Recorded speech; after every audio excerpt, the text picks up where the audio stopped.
Bonsoir à tous, on débute ce journal du Mercato par le dossier Edinson Cavani qui est tout proche du dénouement.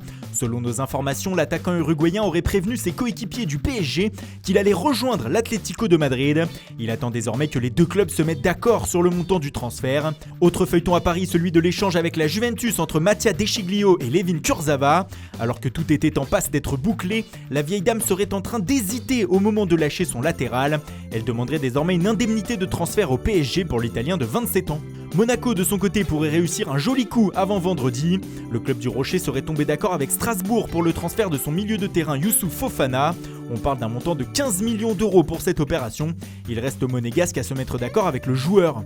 À l'étranger, on passe à notre premier focus du jour sur Tottenham. Les Spurs qui ont dynamité cette journée de mardi avec dans un premier temps la levée officielle de l'option d'achat de Giovanni Lo Celso. Prêté par le Betis Séville depuis le début de saison, l'Argentin a paraphé un contrat jusqu'en 2025 avec le club londonien.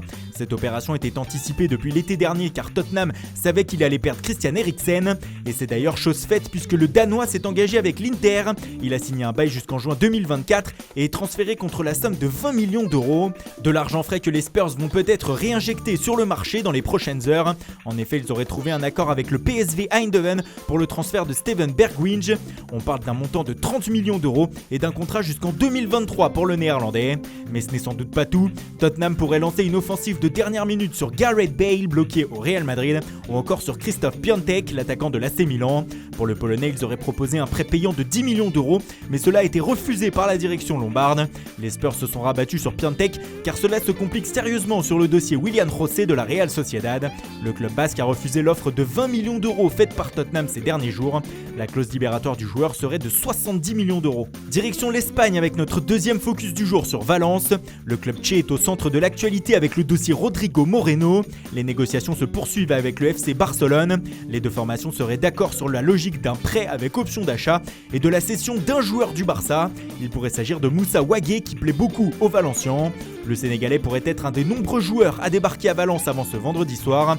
Le milieu du Sporting Bruno Fernandes, qui n'a toujours pas signé à Manchester United, pourrait finalement rejoindre le vainqueur de la dernière Coupe du Roi. Sur le front de l'attaque, on parle aussi d'un possible retour de Paco Alcácer. Dani Ceballos, qui voudrait casser son prêt à Arsenal, est aussi évoqué du côté des Valencians. Mais le Real Madrid, à qui il appartient, ne serait pas chaud pour l'envoyer là-bas. Enfin, en défense, 3 noms sont évoqués pour rejoindre Valence. Alessandro Florenzi de la Roma, Joao Cancelo de Manchester City et Benoît Badiachil de l'AS Monaco. Thomas Lemar devrait agiter les dernières heures du Mercato. Le champion du monde 2018, plus du tout en odeur de sainteté à l'Atlético, fait l'objet d'intérêt de plusieurs clubs. Le dernier en date serait celui du Bayern Munich, mais le prix demandé par les Colchoneros, à savoir 60 millions d'euros, refroidirait pour le moment les Munichois.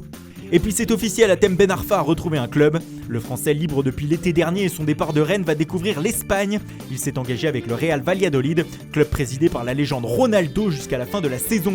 Gabigol reste lui à Flamengo. Le phénomène brésilien qui a mené son club vers une victoire en Copa Libertadores a été transféré définitivement par l'Inter aujourd'hui. Montant de l'opération 18 millions d'euros. Le club lombard qui a aussi prêté avec obligation d'achat son ailier Matteo Politano au Napoli. L'Italien ne se sera jamais imposé en Lombardie. En France, hier soir, Yohan Molo a retrouvé un club. L'ancien nancéen et socialien qui était libre a paraphé un contrat de 6 mois avec Orléans. Monaco a annoncé qu'un accord de principe avait été trouvé avec l'International Porto Alegre pour le transfert de Gabriel Boschilia. Ce dernier doit encore passer sa visite médicale avant l'officialisation définitive de la transaction. Voilà, c'est tout pour aujourd'hui. Bonne soirée à tous et rendez-vous dès demain matin pour de nouvelles informations sur le Mercato.